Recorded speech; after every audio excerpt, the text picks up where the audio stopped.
प्रेम प्रकरणातून झालेल्या मारहाणीत गंभीर जखमी झालेल्या 27 वर्षीय तरुणाचा उपचारादरम्यान मृत्यू झाल्याची धक्कादायक घटना सोलापुरात घडली आहे। उत्तर सोलापूर तालुक्यातील तरडगाव येथील अरविंद बाबू मस्के यांचा मृत्यू झाला असून या प्रकरणी गुन्हा दाखल करण्याची प्रक्रिया सुरू आहे। मिळालेल्या माहितीनुसार 15 ऑगस्ट 2026 रोजी 10 वाजण्याच्या सुमारास माळुंब्रा गावात प्रेम प्रकरणाच्या कारणावरून अरविंद मस्के यांना विशाल वडणे आणि ओमकार वडणे यांनी कथितरित्या लाकडाने तसेच हाताबुक्याने मारहाण केली।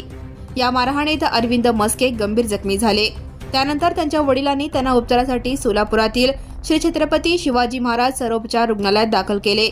मात्र गेल्या काही दिवसांपासून उपचार सुरू असतानाच 22 ऑगस्ट 2026 रोजी सकाळी अरविंद मस्के यांचा मृत्यू झाला। या घटनेनंतर परिसरात खळबळ उडाली असून मारहाणीचे नेमके कारण, घटनेची पार्श्वभूमी आणि मृत्यूची परिस्थिती याबाबत पोलीस अधिक तपास करत आहेत। संबंधित व्यक्तींविरोधात गुन्हा दाखल करण्याची प्रक्रिया सुरू असल्याची माहिती सूत्रांनी दिली। And press the bell icon. Never miss a